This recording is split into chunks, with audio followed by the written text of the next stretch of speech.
All right, good morning. We're going to call the parole board to order. Today is 7/24/24. With headquarters staff, please introduce yourself. Jackson Thompson, Sherelle Baker, Parole Williams, Francis Abbott. Today we will have our first hearing at Grant Parish. Would anyone from Grant Parish staff please introduce yourself? I'm Lieutenant Lamar St. Andrew. I work here for Grant Parish Sheriff's Office. Okay, thank you. Would the two visitors there introduce yourself, please? Yes, I'm Debbie Weatherford. I actually work for DOC headquarters, but Okay. I note to Grant Parish, I'm a transition specialist at Grant Detention Center. Okay, and sir? Pastor Kenneth Hyde. I do prison ministry here at the jail and callbacks. Okay, thank y'all. Thank y'all for being present. Okay, would you state your name and DOC number, please? Neil Spencer, DOC number 300641. Okay. Mr. Spencer, I'm gonna read some preliminary information. Please stop me if I say anything incorrectly, okay? Yes, sir.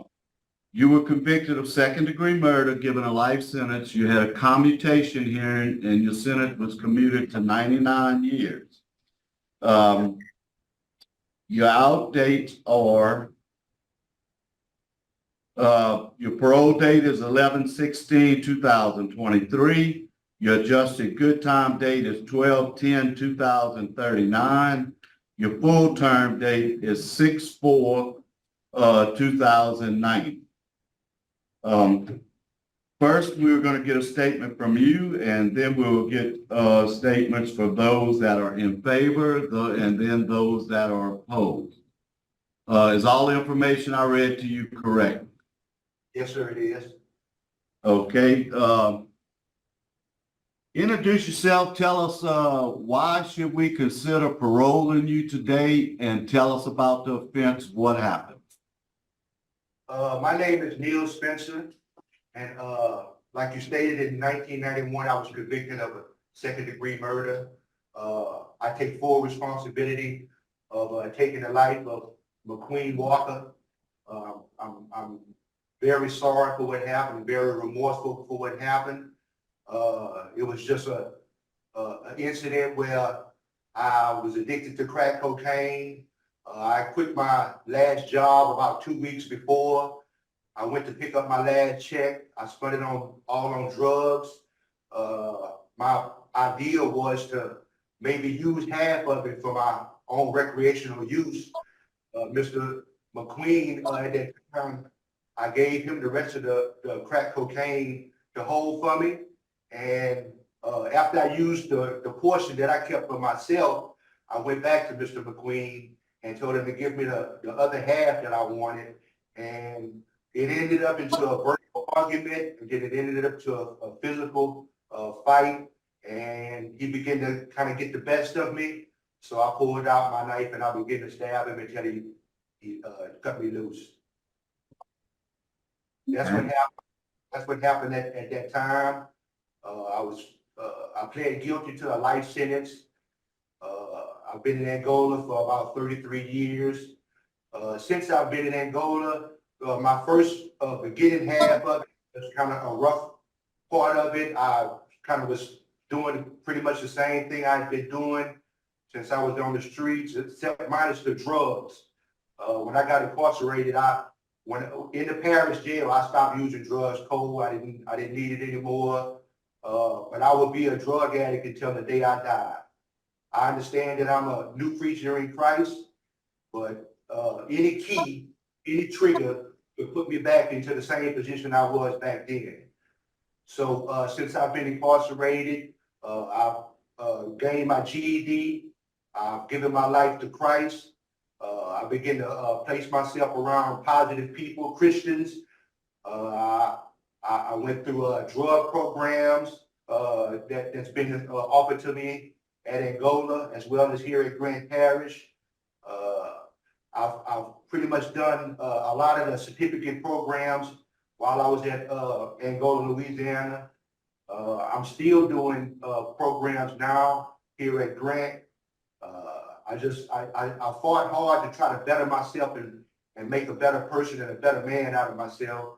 I think I've gained that, and you know, I feel so much better now, being able to move around and not be known as a drug addict, as a crackhead or anything like that. But I think I deserve another opportunity in society, and I pray that the board could come to that decision as well. Okay, thank you. Your case, has been assigned to Mr. Prater. Mr. Prater, you have any questions for him? I was waiting to kind of maybe hear the, Oh, okay, I'm sorry. Let's go. We're gonna go to the, those in support first. Mr. Kerry Myers with the Parole Project. Good morning, board. My name is Kerry Myers with the Louisiana Parole Project. We're here to support Mr. Spencer, should this board grant him parole today, and we ask that they do. Mr. Spencer has a long record of rehabilitation.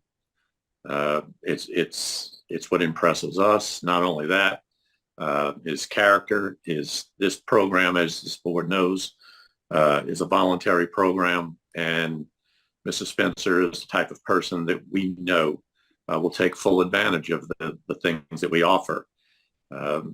His programming while he was incarcerated, his disciplinary record, the fact that he's earned not only his GED, but degrees in Christian ministry. He's volunteered to be a missionary, giving back, doing service for others.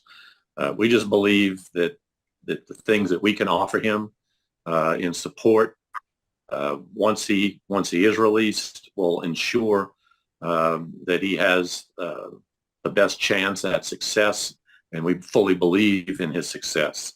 He also is in the process of his ICOTS to Texas once he completes Parole Project.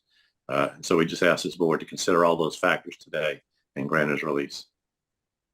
Okay, thank you, Mr. Myers. Mr. Devin Castile, cousin. Okay, Devin, tell us, you're on mute, Devin. My name is Devin Castile. I'm the cousin of Neil Spencer. As Neil stated, approximately 30-something years ago, me and Neil began the life of addiction, both with the same drug of choice, crack cocaine. Unfortunately, Neil had to go to prison for 34 years, and my addiction led me to a lot more. I've been shot twice in the head. I've been shot twice in the chest. I've been to prison approximately 5 times. Fortunately, 7 years ago, I got introduced to Alcoholics Anonymous, and I have approximately 7 years sober. I went back to school. I got me a bachelor's degree. I'm currently in a master's degree program, and I'm the program director at the Serenity Treatment Center of Louisiana. I know that if I can change my life and I can contribute more to society, I know that Neil can also.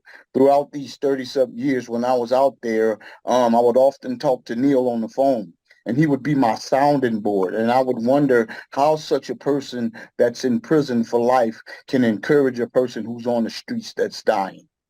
Neil has been an important part of my recovery. He's been an important part of my life, and I think that he can contribute to society.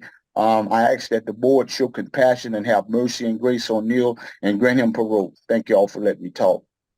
Okay, thank you for participating. We also had Brent Swallow, a cousin, in support, but he wishes not to speak, and Tori Castile, cousin, also in support and does not want to speak. In opposition, we have Miss Robin Walker, victim's family. Miss Walker. Okay, Deborah Walker. I'm gonna let you go first, Miss Walker. Right here? Yes, ma'am. Well, good morning. I had brought up in a letter. I want to read it. Yes, ma'am. Parts of it, okay? Yes, ma'am. This is the board. I'm writing this letter in behalf of my son, McQuinn Walker, who was a victim of a horrible, horrible crime. On June 6, 1991, my son McQuinn was brutally murdered with no mercy by Neil Spencer. McQuinn was 15 years old at the time he was murdered, and Neil Spencer was 22 years old. Mr. Spencer murdered my son in our own home. Early that morning, I came home and found my child full of blood, laying on the living room floor. Excuse me. Yes, ma'am. All I could do was cry with a loud scream, "Oh God, oh God." All that within me was a cry of anguish. And now, parole board on March 14th, 2022, there was a clemency hearing for Neil Spencer. It was like burying my child all over again. So much anguish as I say, "Oh God." And now this is what McQuinn's identical twin brother has to say to the board. Can you read it, Robin? Thank y'all. Thank you, ma'am. Okay. Okay, Mr. Robin Walker is gonna be taking her place to read the rest of the letter and give his statement. Go ahead, Mr. Walker.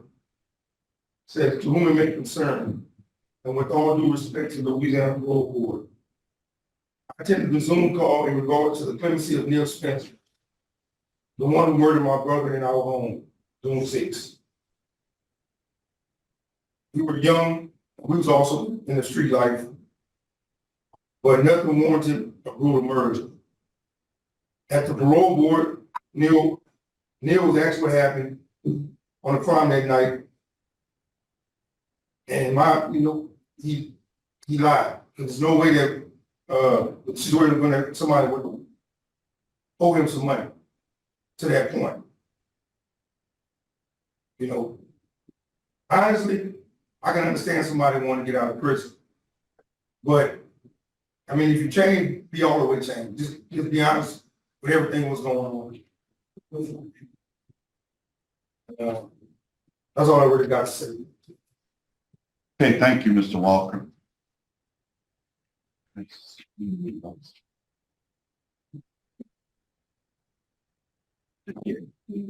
Okay, we have been joined by Sheriff McCain.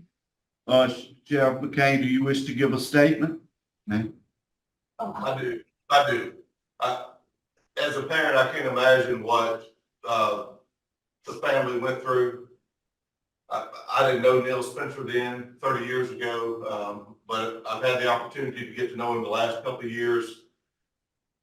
The first thing that caught my attention about Neil when I interviewed him in Angola was that he did not blame anybody for what had happened in the past. He took full responsibility and was very forthcoming about his actions and the pain that he had caused to the family of the victim. And he has continued to do that. He's an inmate pastor here at the Grandparents Detention Center, but he also has been involved with the elementary schools and the high schools throughout Grant Parish over the last few years, talking to children about consequences and about the realities of making terrible decisions and where that takes you in life. He's also he's gone with me and spoken at a number of churches throughout Grant Parish, and just as recently as this past Sunday, and never, he starts every conversation with the reason that he's in jail, and the terrible things that led him to prison and the family that he hurt so bad. I truly believe that Neil Spencer is not a threat to society if you were to make this decision today. And I will tell you that in 12 years as the sheriff of Grant Parish, this is only the second time that I've spoken in support of someone. Okay, thank you, Sheriff. Next we'll have, Miss Pamela Cruz from the 31st, District Attorney.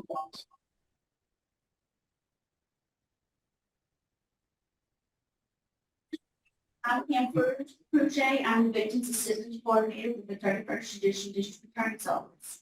It is the position of our office that Mr. Spencer's request for parole should be denied. And we believe that with additional insight into the particulars of this matter, you will agree with our position. I want you to consider many of the relevant factors that a sentencing judge should evaluate when deciding what is appropriate term of imprisonment for a specific defendant and to consider such a decision-making process. During the early morning hours of June 6, 1991, Neil Spencer looked over at his friend and said, "Man, I feel like crying." His depraved state of mind and debased value of human life led to the senseless and extremely brutal murder of his victim, McQuinn Walker. It is quite important to note that McQuinn Walker was only 15 years old at the time he was killed. Neil Spencer invaded the victim's home and stabbed him repeatedly. In fact, he stabbed his victim so many times that Neil Spencer himself lost count. Neil Spencer slaughtered the victim in the victim's own home and left his blood-covered body there for his mother to find. The assistant district attorneys who were working for the office at the time this crime occurred stated that this was a case that stays in their mind as one of the most gruesome crime scenes they've ever seen. Neil Spencer, as a part of the plea bargaining process, subsequently entered a guilty plea to the offense of second-degree murder and agreed to accept a sentence of life in prison without parole. We ask that you consider the following aggravated factors associated with this murder. A commutation of Neil Spencer's current life sentence without parole to one of 99 years with parole eligibility deprecated the seriousness of the defendant's crime. The heinous nature of this murder and manner in which Mr. Spencer was killed, Mr. Walker warrants a sentence of life. Mr. Spencer's required compliance with the prison rules and regulations is grossly outweighed by the seriousness of his crime. Nothing that Neil Spencer has said or did since his barbaric act has changed the facts. Neil Spencer's conduct during the commission of this murder manifested deliberate cruelty towards his victim. Neil Spencer knew or should have known that his victim, McQuinn Walker, was particularly vulnerable given his tender age of 15 years old and status as a minor. Neil Spencer used extreme, unmerciful violence during the commission of his crime against Mr. Walker. Neil Spencer used a dangerous weapon in the commission of his crime against the victim, McQuinn Walker. There is no one item of any evidence of any grounds which would have excused or otherwise justified Neil Spencer's cold-blooded, ruthless, and wanton murder of Mr. Walker. Violent crimes and murders have been on the rise in the United States during the recent years. Louisiana's homicide rates at the same time have been either at or near the top of the crime statistics. The reason why we have prisons is to protect our society from people like Neil Spencer. Mr. Spencer's presentation to the board was that his deeds over the past 30 years have outweighed the bad. However, what the mother of McQuinn Walker heard is that his deeds outweighed the life of her deceased son. While Mr. Spencer has been allowed to live the past 30 years of his life, it's been different from Miss Walker's son. He was taken away from her at age 50.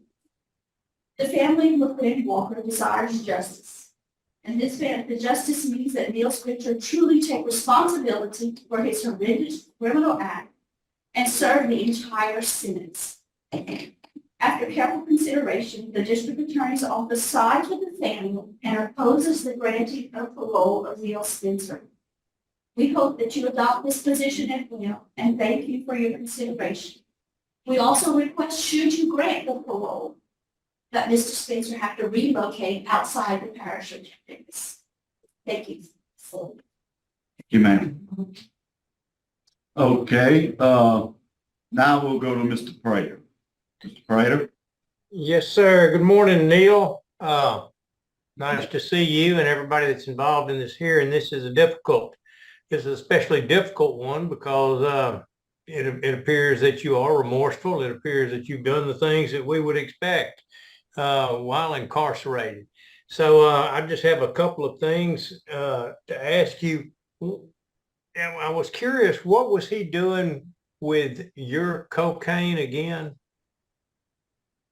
I gave him half of it just to hold for me until, if I needed it again, I would be able to go and get it from him. I was a user, and I didn't want to use all the drugs up.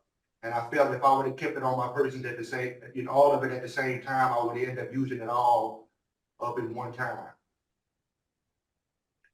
Okay, was he a drug user himself? I know you don't want to disparage him because of the situation, but was he involved in drugs also?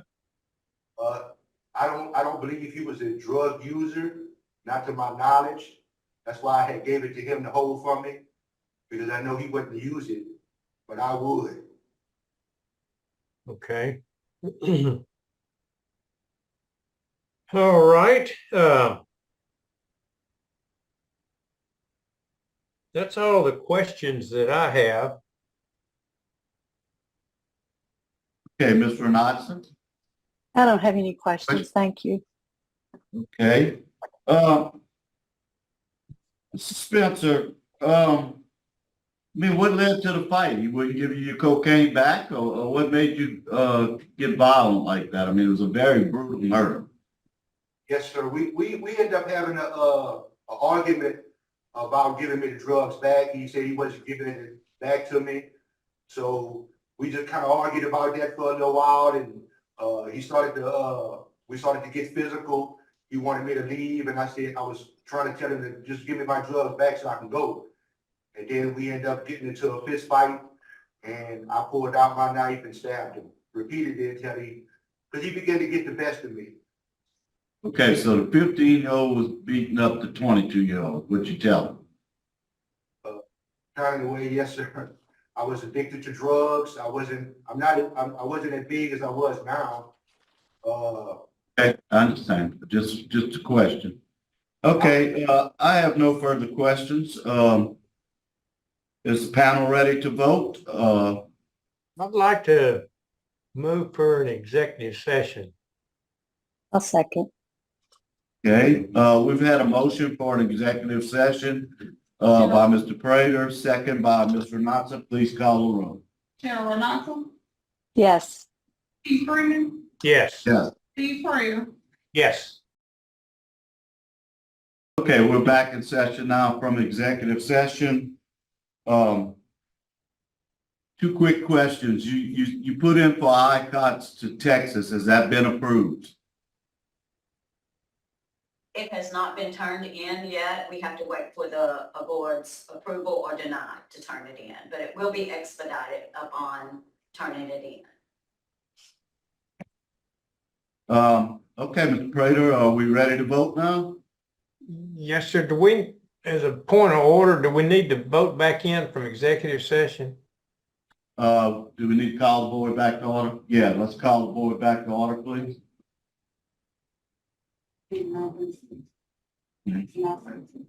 9:36. Sharon Renata,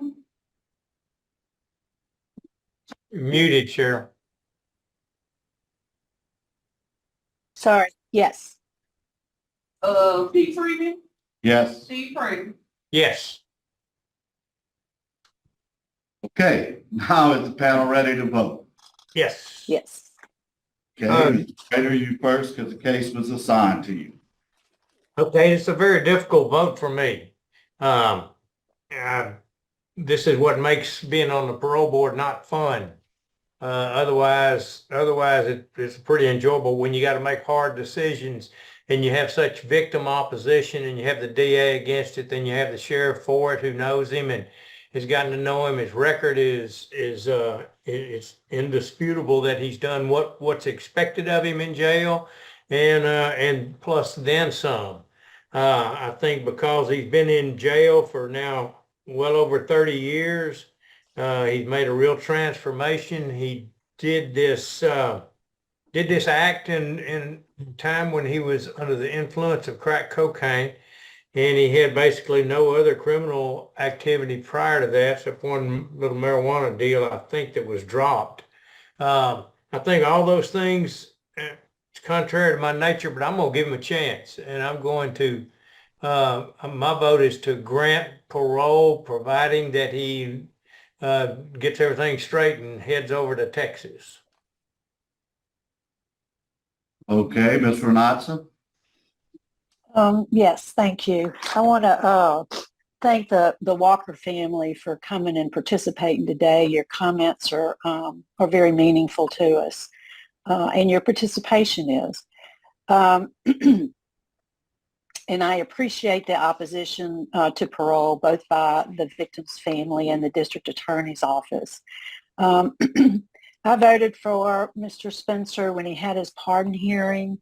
I believe that his time in prison has provided him with time to reflect and really give back to his community within the prison setting, those that he can help. He's done that. The risk assessment used by the Department of Corrections indicates that he's a low risk to reoffend. I do not believe he is a public safety risk. The comments by Sheriff McCain are very impactful and meaningful, at least to me. While, again, as I said, I appreciate the opposition to parole. Parole does not erase what he did. Mr. Spencer still must remain accountable for what he did and make amends in his community. I would vote to grant his parole to the out-of-state plan, so that would have to be approved first and work with the parole project. Add a special condition: he cannot return to Jeff Davis Parish. He has to have no contact with the victim's family whatsoever, and that when in Texas, that you do perform 6 hours of community service work each month speaking to at-risk youth. That's my vote, Mr. Spencer. Good luck. Okay, I also concur. I also voted for him at his pardon hearing. Mr. Spencer, you cannot leave the parole project without an approved residence plan to Texas. Okay? If not, we're going to find you housing outside of Jeff Davis Parish. I do not want you around around the victims. So that's my vote for today. This hearing is closed at 9:40. Thank you so much.